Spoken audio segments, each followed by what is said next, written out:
This is Jack Donovan, author of The Way of Men, and you're listening to Start the World.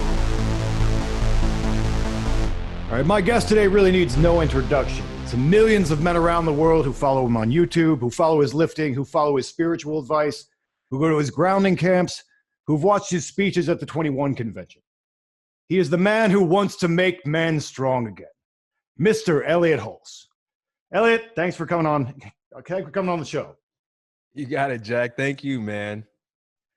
All right, so we started out around the same time talking about a lot of this stuff. I saw that I went on your website this morning. I was looking over things, and it said that you started posting videos to YouTube in 2007. Mm-hmm. And I think my first book came out in 2007. And we've both been writing and talking about masculinity for a long time. And you started out lifting. And so I wanted to ask you, when did it become obvious to you from lifting and posting your videos and so forth? When did it become obvious to you that helping men and helping make men strong again was an important part of your mission and put you in that direction? What did you see that was wrong, and what did you want to fix? Well, of course, I started out helping men build muscle, get stronger, mostly athletes for football, baseball, basketball, jump higher, run faster, just be an overall more muscular, athletic beast. And so I had a lot of young men that would come to my camps. We trained in the park. That's where we started. And then I had a little warehouse gym. And, so I had humble beginnings, but I quickly began to realize and appreciate the fact that the young men would want to stick around after the workouts and ask me all kinds of questions about girlfriends, parents, school, career, work, all the other things that are important to a man, right? And I was there. I built up a level of trust with them because I was getting them good results in the gym. So I guess they just figured that that I could trust this man with other aspects of their life. And so the way that unfolded in my gym is the same way it sort of unfolded online. I started making workout videos mainly to get more clients into my gym. Little did I realize that, millions of people would be watching it worldwide. It wasn't my intention to be a YouTube celebrity because back then that didn't exist. I just thought it was a cool thing. And I would answer questions about lifting, but then the other questions started coming in.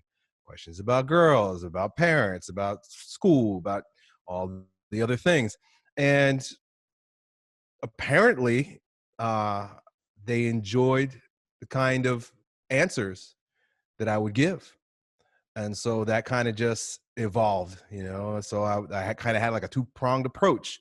It was help men get stronger and help men be stronger. Yeah, so you talk a lot about on your website about there's physical weakness and physical strength, but there's also metaphysical weakness and metaphysical strength. Yeah. And how would you define metaphysical strength? As how do you help men become better in that way? Well, it's the inner stuff, right? The mind, the heart, the soul, the things that are like the ghost in the machine. It's cool to build a powerful machine, but what really keeps the machine going, really motivates the machine, and is its essence, its why. And so when I talk about physical strength, it's very obvious, but when I talk about metaphysical strength, like the word sort of points to, it's next to physical, or it's in addition to physical, but it's also less tangible. And that's really where the root of our physical expression is, right? It's the soil from which the mighty oak or the puny bubblegum tree comes up out of it, right? Yeah. It really depends on the soil, right? The mindset, the heart, the soul.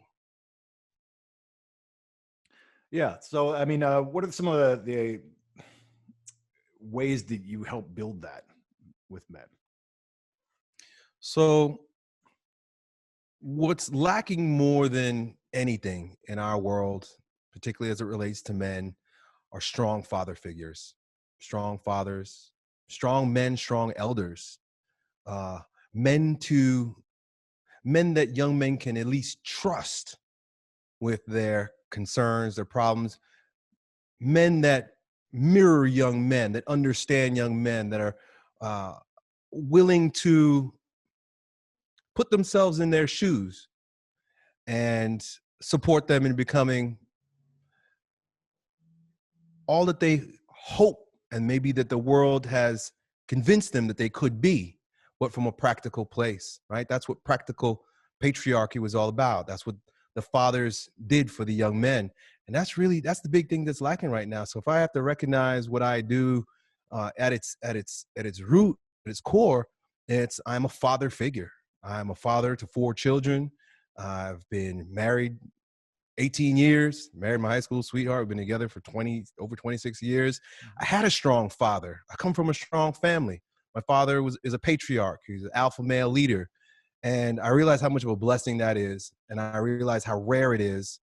And I recognize how I can be that in, the way that the internet allows for a lot of the young men that are father hungry. That's what Robert Bly says. Yeah, and there's a lot of guys who maybe did have that father figure out there, who grew up in a very traditional environment or whatever, and they kind of hate on young men who haven't had that because they see how they behave and whatever, and they don't realize that they didn't have that experience.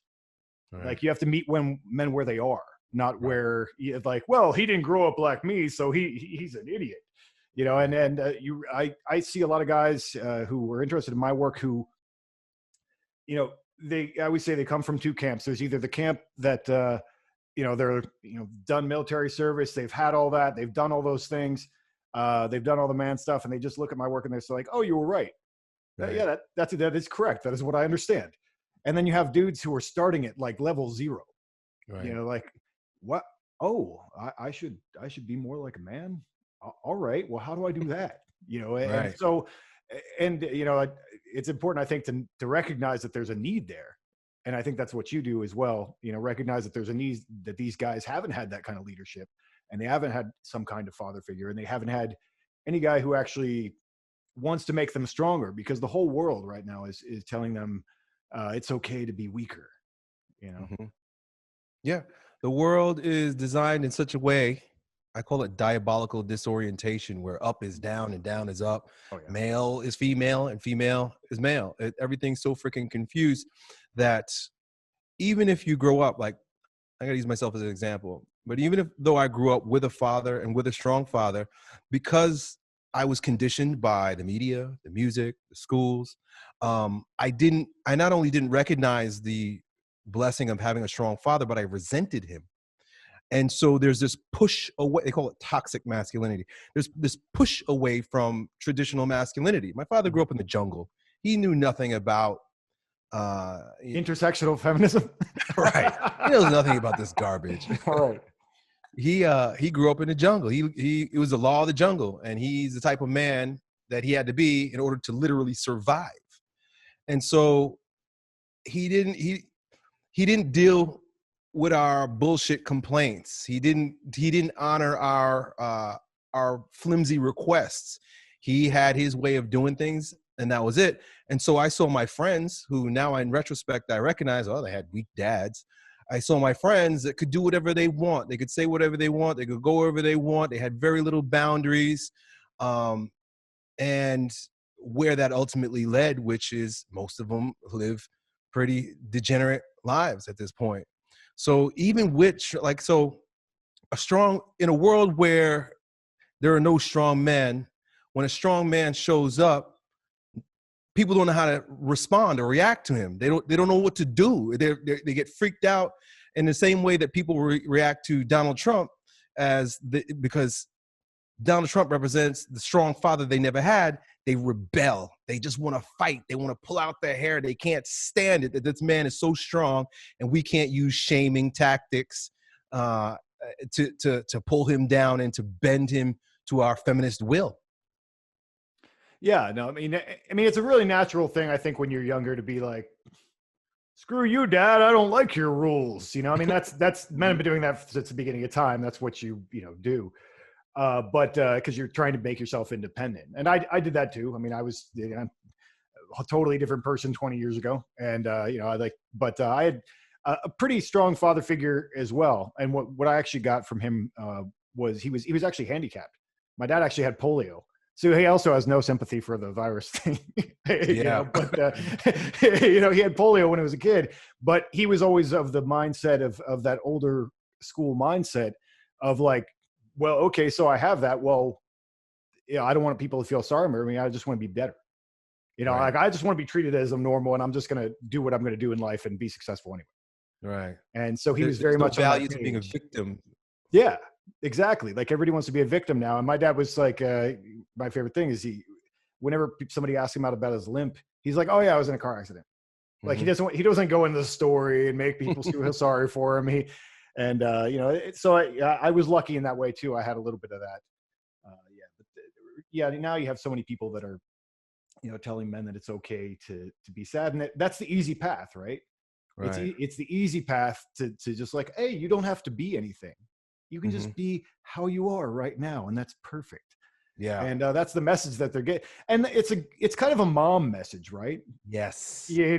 And that's good when you're 5, like you want to feel safe and comforted and whatever. It's a mom message, but you need that order, that structure figure that is going to say, no, actually what you're doing is not good enough. Like you could do better, because that's funny that you say that. Yeah, go ahead. About moms, because I was just reading Stephen Arnio, may he rest in peace, his book Hard Times Create Strong Men. And he has a great quote in there where he says, when things are good, everybody wants mom in charge, but when shit hits the fan, everybody looks to dad to fix it. And right now, this is where we're at in history, where things have been so good that mommy rules.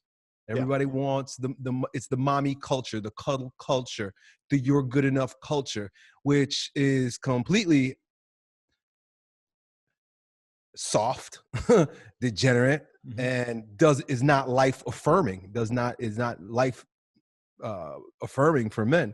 And so we're going to hit these hard times, and that's why we see strong men making a comeback, because there's this sense, and we don't even have to sense it. It's just a part of the cycles of life, that these times that are evolving or devolving into pure debauchery what we're going to see is the rise of the strong man once again, who's going to fix it, because it's all fucked up now.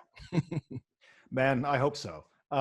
There's definitely something that really interests me right now is the difference between order and disorder. Because order and chaos, and what we're seeing is a lot of chaos because it's complete permissiveness. Right. And really like, you can just burn things down and break windows and do whatever you want. Right. It's fine. Yeah, like you're showing us your feelings. It's fine. But that's not how society works. I mean, that's not a productive long-term strategy for anything. And you need some kind of order in life. And I think that that's one of the spiritual things that men are really oriented around, is creating order in the world. And that's their job. That's the father's job. That's the patriarch's job, is to create order around him. Because, you can't just, the other option is the womb, right? I mean, it's go back to the womb and everything's comfortable, take some heroin, like everything's a beautiful dream and it's fine, but, and that's why, you bristle against strong father figures, because they are aggressive, and they're asserting rules, and they're making lines, and they're saying, this is not this is not that, this is good, this is evil, this is permissible, this is not. Right. And people don't like to be, I mean, like I walk my dogs, and they would like to just roll whatever they want, but it makes me look like a retard. And then, which I don't mind most of the time, but there's certain times you have to teach them to do some things so that because they'll run out in the street and get hit by a car. Right. Like they'll just do whatever, and you can't really do that. And I think that when if you look at the history of feminism, it's a lot of the big literature comes out of the 1960s and the 1960s and the 1970s. And a lot of it is, you can go back and look at it now, and it's pretty obviously daddy issues. Right. You have this whole generation where their parents fought in World War II and went through a Great Depression. Right. You know, they were hard men, and maybe they were a little closed off because they've seen some shit. Right. You know? But maybe they're a little closed off. But then there's this whole therapeutic movement that came out of you know, the 1960s and 1970s with baby boomers, where they were saying, you know, like, you know, my father never felt emotion. He has this John Wayne attitude, and you know, like he needs to be more sensitive and more in touch with himself. And they started pushing men this whole generation. And what we're seeing, I think, in many cases, is the end of that, because the baby boomers are now like retiring, and they've created this world that we're living in now with their daddy issues. You know, to a certain, you know, it's like one of the. I actually brought it to the last 21 convention. There's a book called I think the 49% Majority. And it's one of the first books like this. And it's all these essayists from like 1971 or something like that, 1969. And they're writing about stories about how, you know, like it's all against John Wayne. You know, like they're all mad about John Wayne, basically. And then you'll see that repeated even in, you know, 2020, when no one even knows who John Wayne is, you know, like that he hasn't affected our lives, you know, but they're just repeating these tropes. And so a lot of this is so, it's just a repetition of things. So I guess one of the things that I get questions a lot about, and you get questions a lot about, I think, is obviously we're in some interesting times right now. And you run a camp about being grounded. You know, it's really hard for men to keep it together right now. I mean, and it's their job to keep it together because that's what men do, right? It's if dad's freaking out, then everybody freaks out. Right. So, you know, it's really important for men to not let their emotions get away from them and stay the course, you know, and not be just pulled into whatever craziness that's on the news. And I love that you talk about the news being a problem. You know, like people watch the news every day and it just gets them riled up, and they want to go in this direction and that direction, and they just lose their focus. But that's with everything. Yeah. Oh, totally. You know, it's sensationalism. We've become addicted to feelings. So if it's not pornography, if it's not smoking weed, if it's not video games, if it's not the new movie where shit is blowing up, it's the news. The whole thing is that we have become overly very addicted. I guess that's really the right term. It's an addiction to these dopamine feeling hits that come from the myriad of entertainments that we have at our disposal. I like the way you put it when you said we live in a bonobo masturbation culture. That's really what it is. That's what it is. It is. It is. And I mean, and this, what's happened with, you know, like the virus, whatever, like it's what I said in that chapter, basically, like, be alone together, sit in your home and jerk off and watch movies, watch Netflix all day. And you never have to go out. Don't go out and talk to anybody. Don't go out and do anything. Right. Just sit in your home and consume. And that's, and consume like whatever, you know. It'll be interesting to see what happens when they run out of Netflix shows, because they aren't producing them. So I don't know what's going to happen when that happens. I think that would be a great thing. It'll be, Netflix would just blow up. Sometimes I wish the internet would blow up. In fact, I'm a little bit of a weirdo, but like, I'm kind of excited about the way things are crumbling. Like, I want to fix stuff. You know, that's just my nature. I like chaos because I like grabbing it by the horns and making it right again. So as these things start falling apart, like, I'm almost sitting here like, this is just the moment I've been waiting for. I know a lot of guys like that. Yeah. and that's the thing too. It's like men are against chaos, but it defines them as well. You know, like, men want to create order, but we don't get to do our job of creating order unless there is chaos. Right. And it's a little boring. Yeah, exactly. So I know I have a best friend who, if there's a snowstorm and everything's screwed up and no one can drive on the roads, he's like, "Woo, this is perfect." Yes. yeah. And that's what men do, is they create order from chaos. But yeah, it does define us. You know, one of the things I'm writing about right now is that you know, if you think about the great heroes, they're all defined by their monsters. Like, they're defined by, like, you think Theseus, oh well, Minotaur. You know, you think, like, what monster did he kill? What did he do? Right.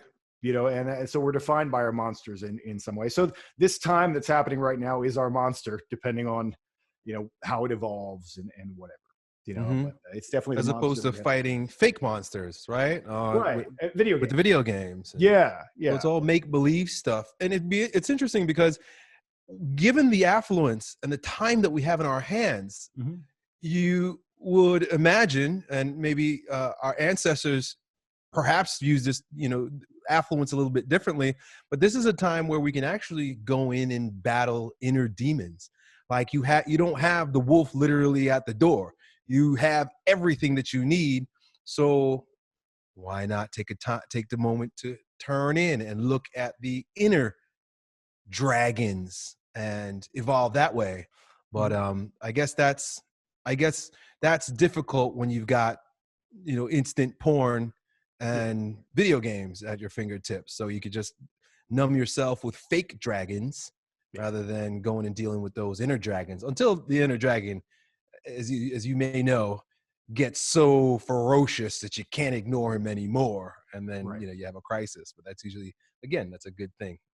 Yeah. I mean, it's definitely, most, and the thing is, for all the complaints about society as it was, say in 2019, there were a lot of very successful guys. I mean, obviously you made your success during that period, like all before that in the world as it was, while people were sitting around playing video games and jerking off and doing it. I mean, the people who want to do it will do it, and then there are a lot of people that are just, like kind of there to feed the machine. And, it's better that if we get more people who aren't there to feed the machine, that's good. But there are a lot, people have always been that way to a certain extent. The mass have always been kind of, they'll do whatever. And we've become more and more useless. I was listening to an audio program by Mike Adams, the health ranger, and he's talking about this global reset that's imminent. And he explains, why it's happening and what's going on. And in the program, he talks about how you would say the lords of this world maybe recognize that 90% of the people, especially the most recent generations, cannot do anything. They can't do anything except swipe right and charge their phone. They have absolutely zero skills whatsoever. So in a way, they are basically useless people. What's the point? Just get rid of them. Yeah. I mean, and we'll see. I mean, who knows? I mean, there's so many different ways you could go with the things that are going on right now. But that's actually one of the things I wanted to bring up, because I was really excited. You put out a video called "The American Mind Virus," and I just reposted it on YouTube and whatever. And it was good because you were saying pretty much what I was saying at the same time. And people maybe wouldn't expect that or whatever, but I have guys in my inbox every day. I had one last night, like in my DMs being like, how, with all the, the riots and the BLM and like, how do I keep it together? And this guy was a veteran, like he's seen combat, and he's like, how do I not let this get out of control? And because I think that, you talked about it in your video, and, it being not a black or white thing, it's a good and evil thing. Right. And it really is. I think it's order versus chaos. We see chaos happening everywhere, and it's not okay. And a lot of men want to go and do something about it, but it's really easy for them to be pushed in the wrong direction. Yeah. And, I keep saying to everybody, like, race war is a pleb war. Like that's what they want, because that's easy, and it'll be short and stupid, and it'll draw in everybody who's capable and thumatic and wants to be angry and right some wrong. And then those people all kill each other or go to jail or whatever. And then you just have the genderless worm people that, like who can't do anything, it's like, let's pull everyone into this giant conflict. And it just seems like such a piece of theater. Yeah. And it's like, it's a bad direction, I think, for everyone to go. So I was really excited to see, you putting out that same message, that it's not about that. Like, I think that there are men who love freedom all around the country, and they want freedom and order. Right. And that's, if you're going to have a war, let's have a war for that. Right. Let's have a war for freedom and order, not like, these people against these people, because that's all, like you said, a divide and conquer thing that they're doing, because they men all around the country who care about freedom and order. Right. I think those are manly men. Those are usually men that have had fathers. They pin it like black and white. They use all kinds of contrasts to pin us against each other. But chaos versus order, in a lot of ways, is fatherless homes versus fathers in the home, single mothers versus two-parent homes. And so a lot of these angry kids that are out there and adults that are out there causing the chaos, they do not understand, cannot appreciate, have never experienced any type of real masculine order in their lives. All they know is chaos. Yeah. Yeah. And now they're just being free range. It's like, let my dogs out and let them do whatever they want. They're just going to make a mess. I saw it's like a guy who owns a strip club in Portland and sent me a video of people setting off fireworks and doing I don't know what they're called, like burnouts or, whatever in the middle of the street, because streets are blocked off. No one cares. He said they were doing that for like all night, basically it's like a crazy dystopian movie. It's sad because I always feel bad for businesses, like small business owners, right? In these communities, because you're a business owner, I have my own business, and you put your whole life into that. You work really hard to make something, and then to watch it just be destroyed by this rolling chaos that no one cares about, that no one will stop. Must be really, really just crushing, for those people. It's really sad. But so, I mean, how are you helping? I mean, are you getting the same, feedback from dudes? Like, how do I want to go join the fight, or I want to go create something, get involved in some stupid shit. I mean, what are you telling those guys? Where are you getting that? Well, I think we have in our Constitution a really good institution for this. It's called the Second Amendment. And the Second Amendment isn't just about being able to bear arms. It's about being able to organize militias. And they will make it seem in the media today that there's something right wing, or there's something racist or white supremacist about that, because it's from the Constitution. But the fact of the matter is that the founding fathers understood that at some point good people will need to get together to protect freedom and order, like you were saying.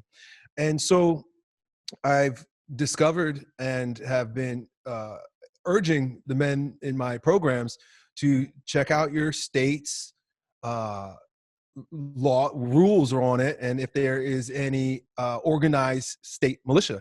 And it so happens that Florida has an organized state militia. They do lots of training, and they're ready, willing, and able to step up to the plate when things go awry. So that's just one example, which I think is probably one of the better things to get involved with, because it's written right there in the Constitution, and the founders of our country knew that we were going to face times like this.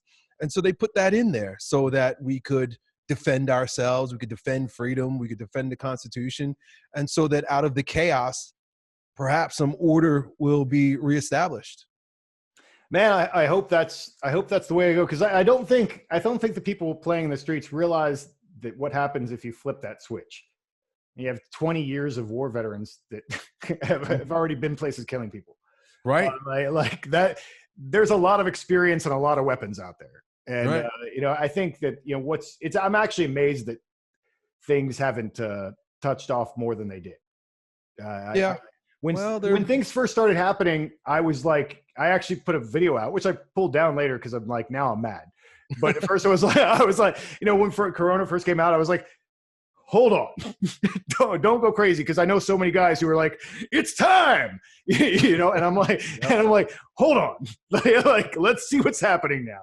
Right. And then a few months went by, and I'm like, okay, now I'm mad, and I had to look at. I mean, I can't really join a militia because that becomes a news item. It looks like I look like the bad guy that joins the militia. But those are the good guys, and the militias are where the ex-military law enforcement. Totally. Right now, it's happening, and law enforcement is backing the side of the militias. Oh yeah. And I'm talking about like constitutional militias. I'm not talking about private Right. organized guys who are Yeah, just yeah. looking for trouble. Mhm. These are they're not even organized. They're not organizations at all. They're basically just Americans who love America, who are protecting the Constitution, protecting their rights, and following the law as it was written. Right. So to me, it seems like that's the only right way. And if someone has something negative to say about it, that means they haven't paid attention. They're not actually they're un-American. Oh, well, yeah, everything that's happening is un-American, 100%. And that's where they're at. I mean, but I just have found in the past when I join a group, then it becomes a thing. But but what I did do, just because I'm like, well, let's do whatever I can that's legal before whatever happens is going to happen. Right.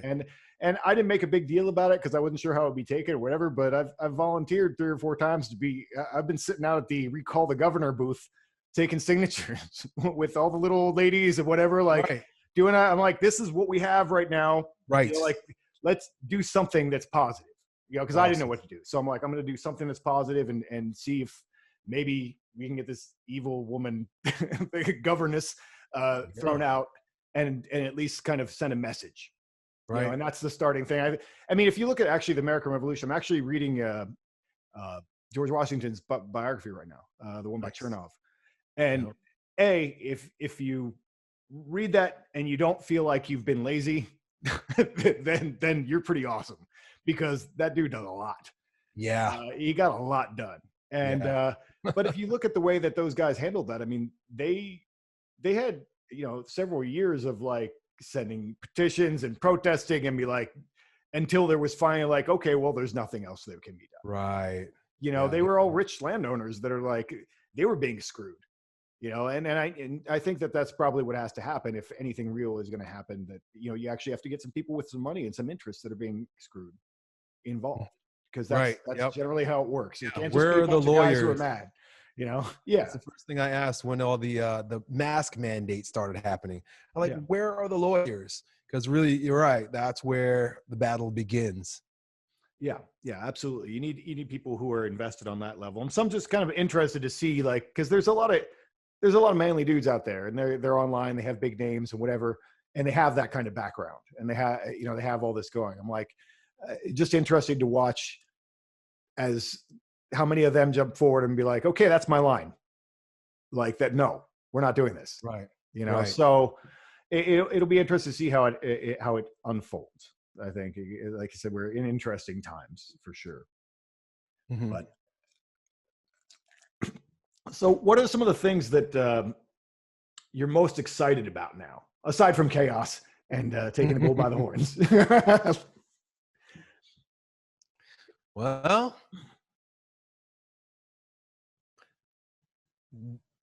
I think that's it. I think that's what I'm most excited about right now. Chaos. Yeah. Nice. I feel like I've been waiting for this my entire life. Like I'm watching as things devolve, and this is the first time I've experienced to this particular degree.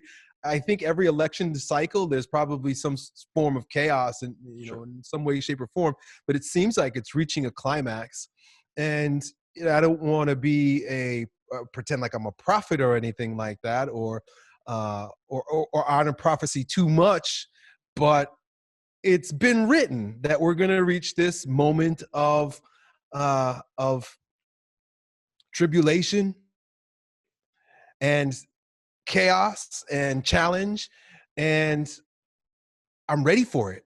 I want to be physically ready for it, training my body, training with firearms, prepping in my home, preparing my family, but then also sharing that message with other men. Because even if shit doesn't hit the fan and that, and there are literal, which there already are, but like burning in the streets, like all of America doesn't collapse, we're still at a point where what will be required for any of this to to take a right turn, to take the right turn, is for men to come back to what make men manly, and to do strong man things, like being able to provide, right, without having to rely on the food trucks, without having to rely on microwaves, protect without having to rely on the police, because now they want to defund the police, right?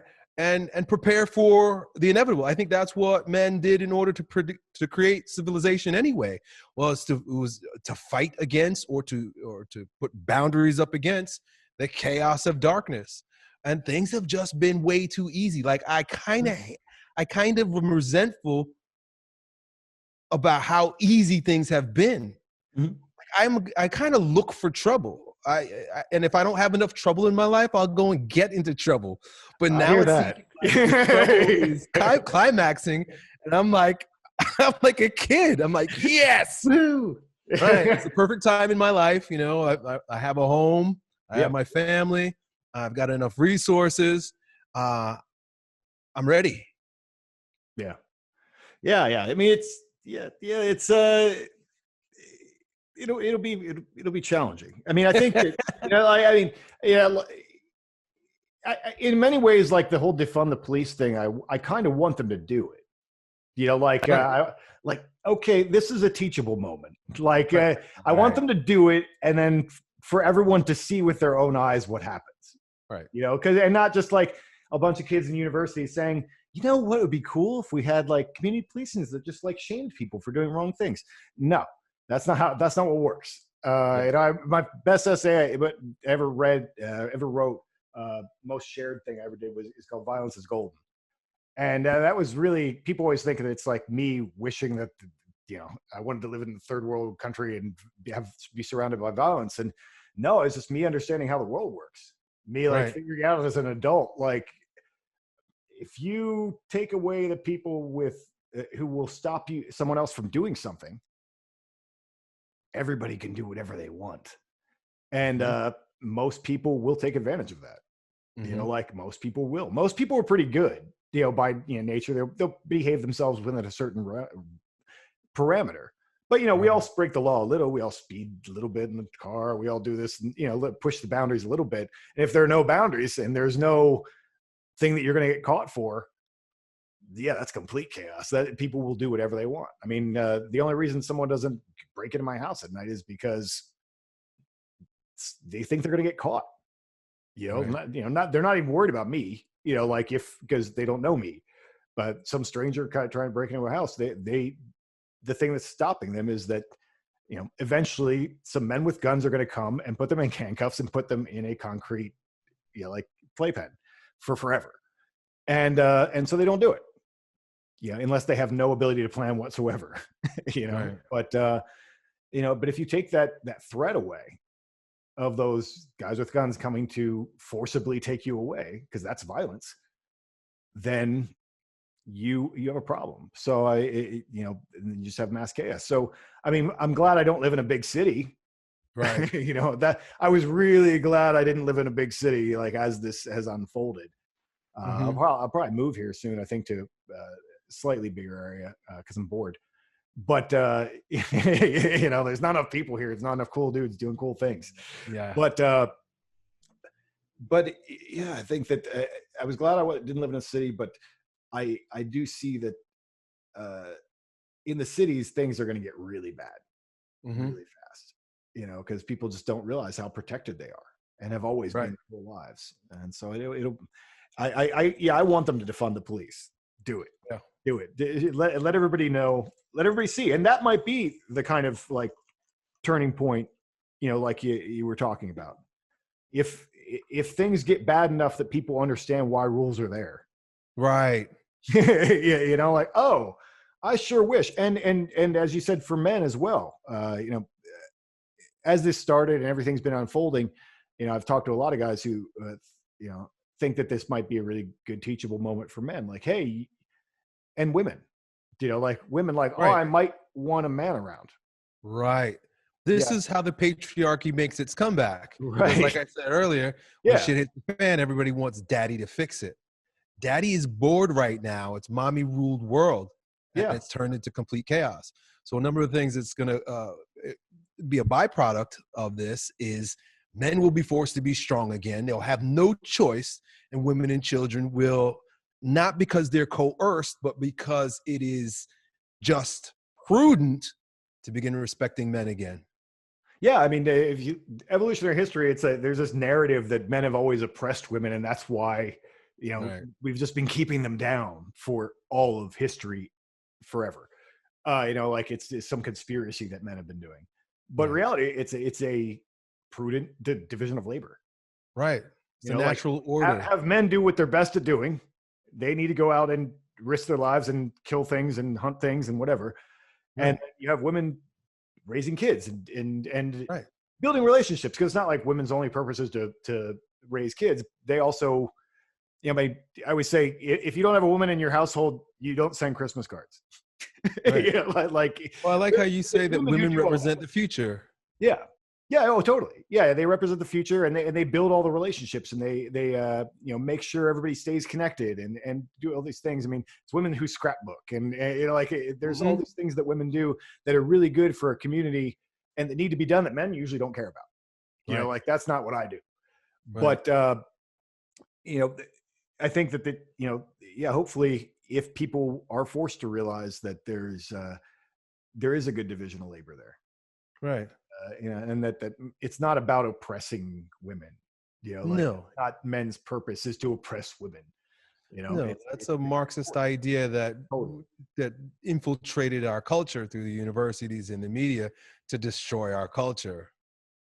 Pit us against one another. We see it with BLM, but BLM is run by lesbians, by feminists. So it's just a different manifestation of the same dilemma that we found in the garden with Adam and Eve, and the serpent sneaking up beside his wife's ear and telling her, you don't need to listen to your husband and his father.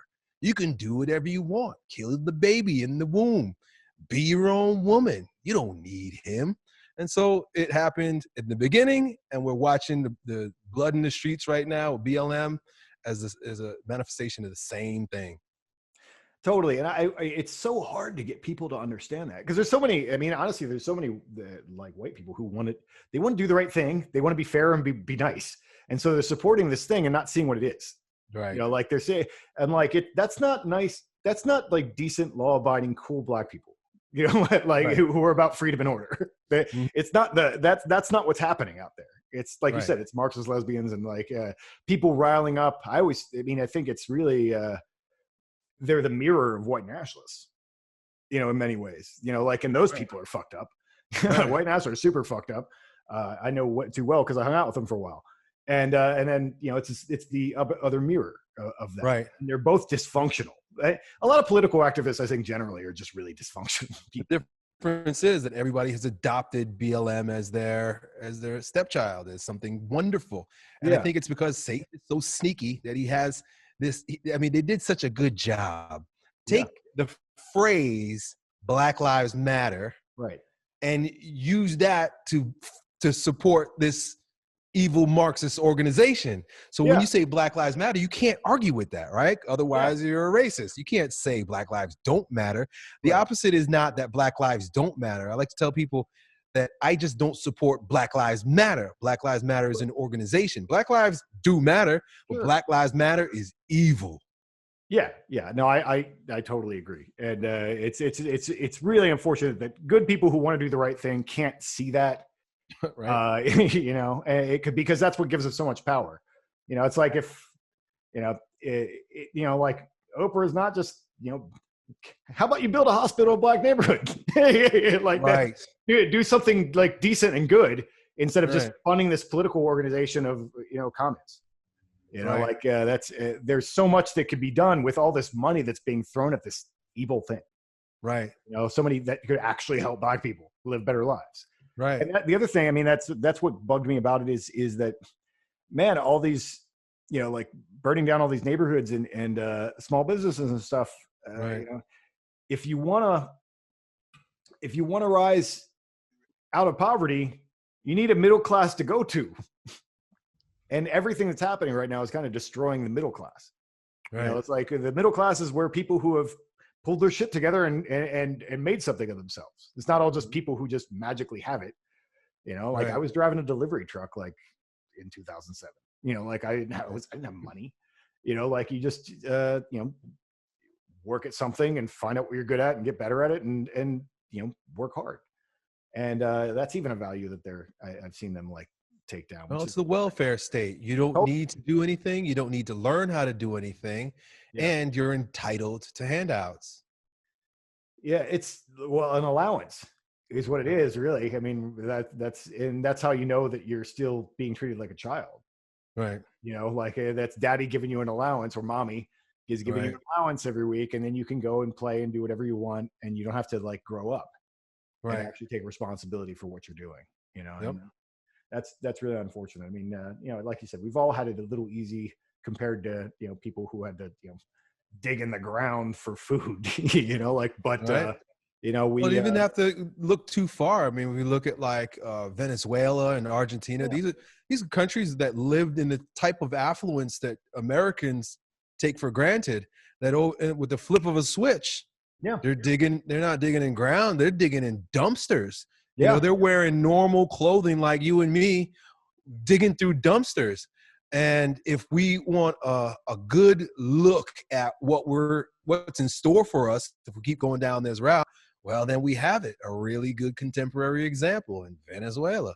Oh yeah. Well, and it's being played out. I mean, I went to Portland for the first time in a few months recently, and I just went to have some cigars with some buddies who I've been friends with for years. And I didn't even go downtown. And Portland used to be a really beautiful city. I moved there from LA, and I loved it. I'm like, this is clean and nice, and like it's pretty working class, and like there are some hipsters, but there are probably only 1,000 of them.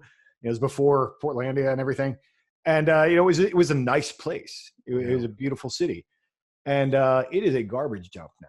Yeah. It is a complete garbage dump. I mean, driving down streets, I'm seeing nothing but tents and tents and tents and tents and like converted buses and people living out of their cars and all this kind of stuff. And like all the stores are like boarded up with OSB, and then they have this graffiti all over them. And I'm like, this was like one of the easiest, nicest places to live like 8 years ago. Wow. It happened so quickly. Yeah. I mean, all that happened in the past like year. Yeah.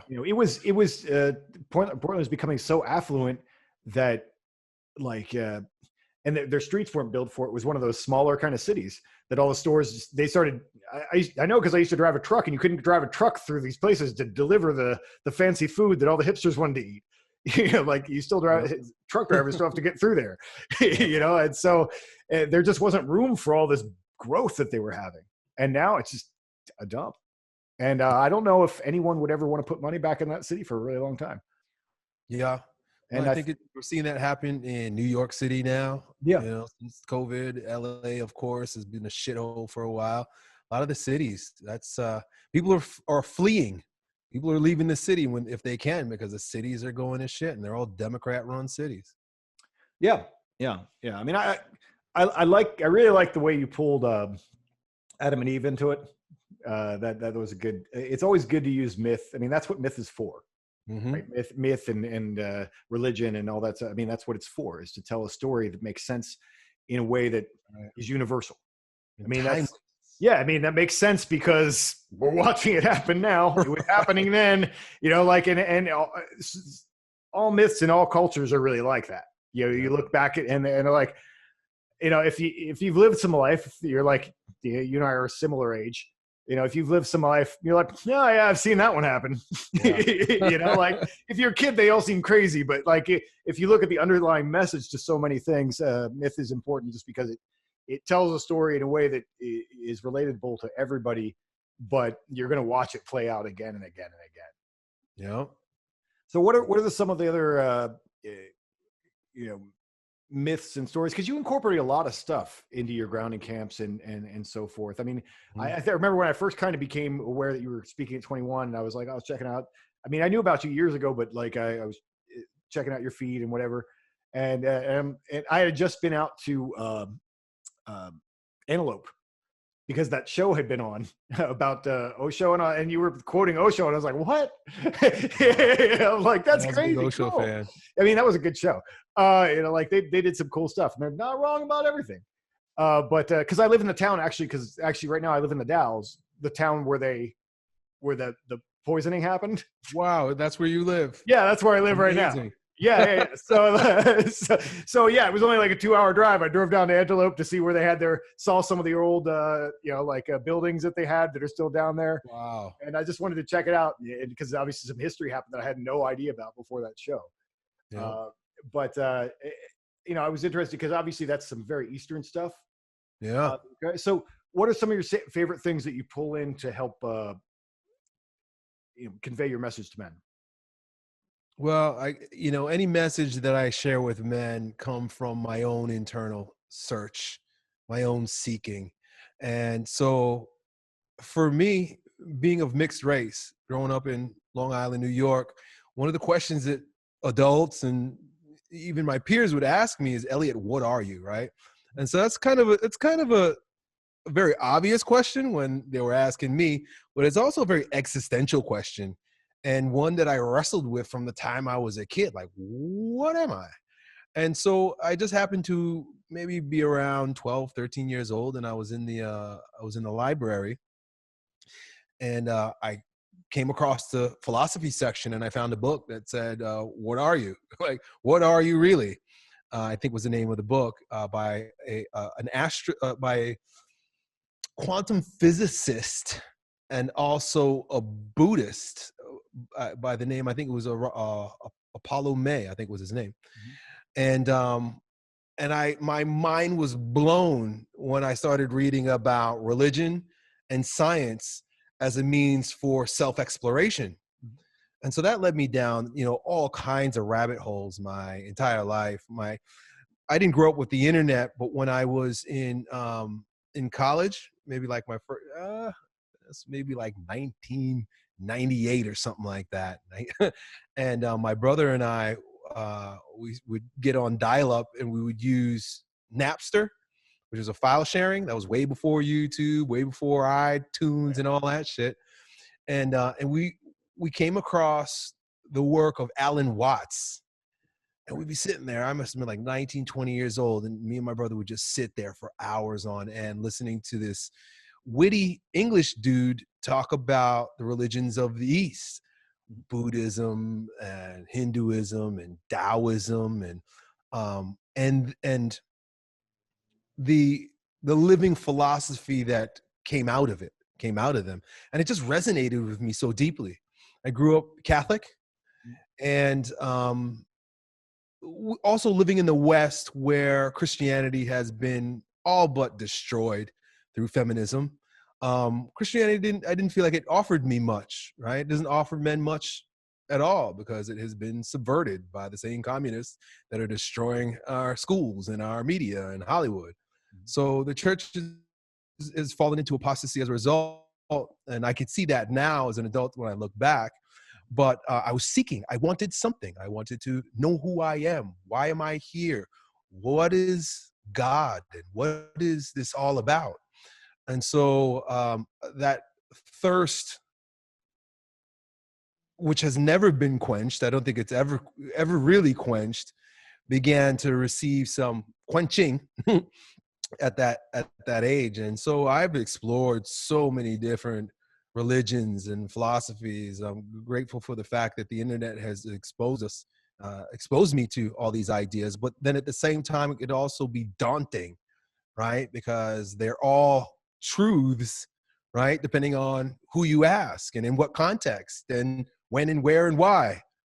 And so it's chaos, And so in looking for order, I just found more chaos. It'd be more books, more different religions, more gurus like Osho, more philosophies, to the point where I was like, I can't stand it anymore. It seemed almost like the quest for oneness, the quest for truth, the quest for order had done nothing but make my mind and heart more confused and more chaotic. And I think that's where a lot of us are, The destruction of the West, of course, has a lot to do, in my opinion, and you could see it with the destruction of the church and the destruction of religion.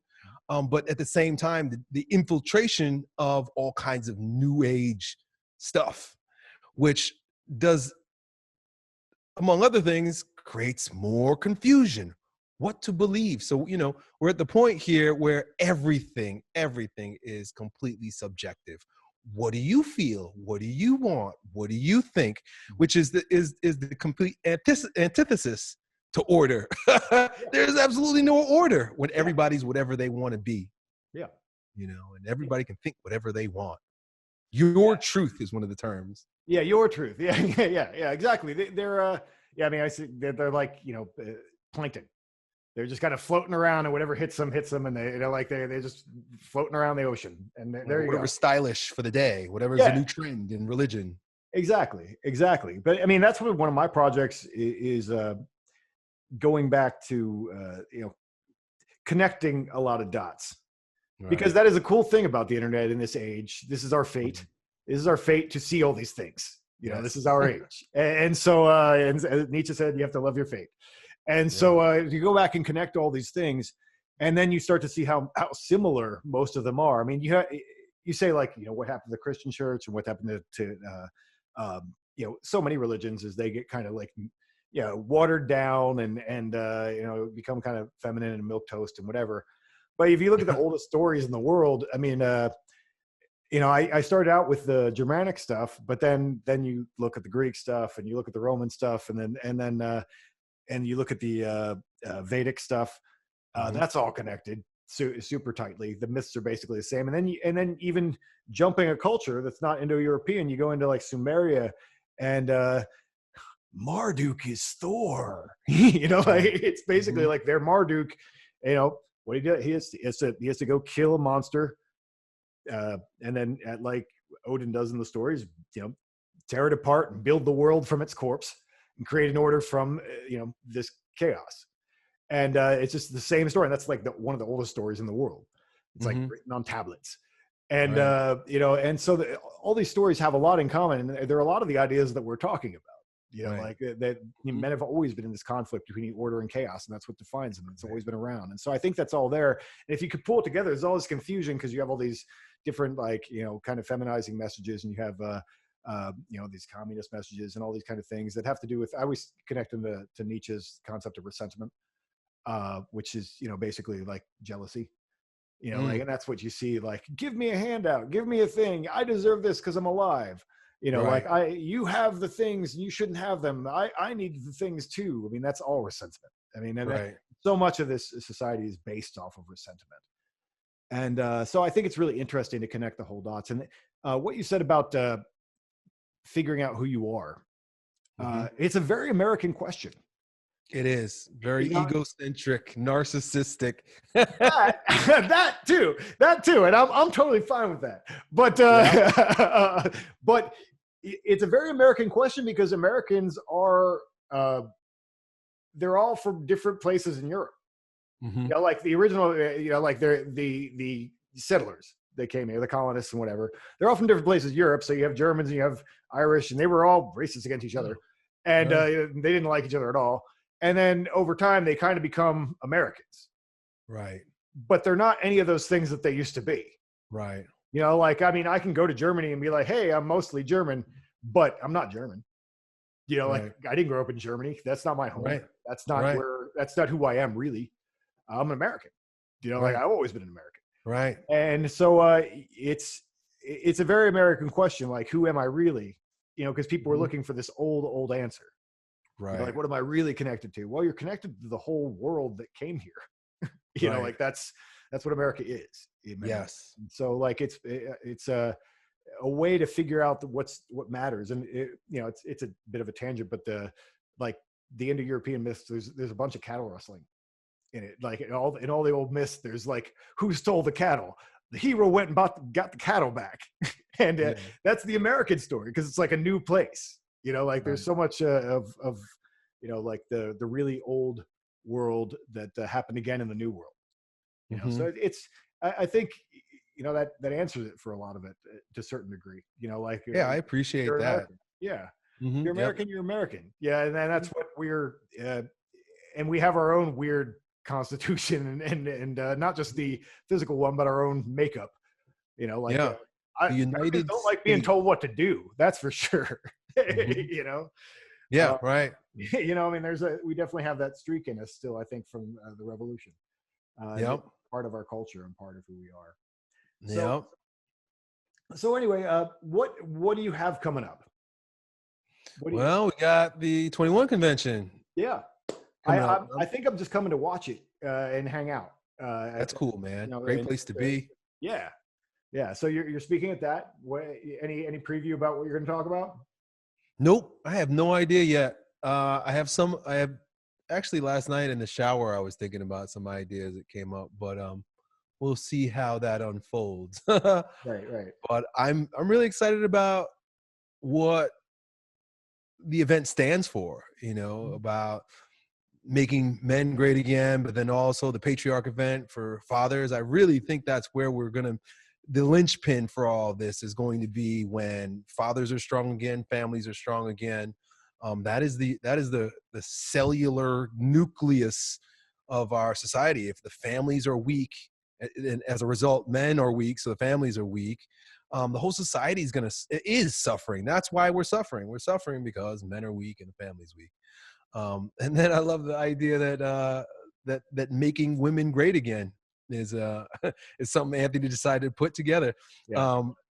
I think it's cool, but I think women will just fall into place when men become strong again. I don't think we need to teach them anything. They know exactly what they need to do, but what's required is for men to take our place first. You know, they say put women in their place. Well, I think women will just snap back into place when men are doing and being what men need to be. So I'm pretty excited about that. Pretty cool. I think those are awesome. And then I have my final grounding camp coming up after that, which is I'm excited that it's done. I've been doing it for 4 years. But I've moved on to just different formulations of the same service and message. You know, COVID created quite a hit where, you know, travel has just gotten more and more challenging. I don't feel like getting on airplanes anymore. In fact, I probably just will not. You know, I will not travel if they're going to require me to dress up in their costume, their clown suit, and put on, or to have vaccines or whatever they're going to force on me. I'm an American, man. So fuck you. That's right. So I'll just get in my pickup truck and wherever a gas tank will take me, that's where I'm going. Fuck So, yeah. Yeah, so I decided to make a shift in that regard, man. So, but like I said, you know, mainly I got to be completely honest. I'm more selfish now than ever before. I was saying to my wife before, I just want to fucking disappear. I don't want to be on social media anymore. Of course I do, because it's what I do. It's who I am. But I can't wait for the day to just hide. I just want to go away. That's it. Yeah, that's it. That's my mindset. I just want to disappear. But until then, who knows if that'll ever happen. Until then, it's a matter of just showing up and being E. That's all I can do, man. Awesome, man. All right. Well, thanks for coming on Start the World. And I'll put some links to where you can find Elliot if for some reason you've been on a rock and you don't know where he is or how to find him. But Yeah, anyway, nobody. thanks again, man. I appreciate it. You got it.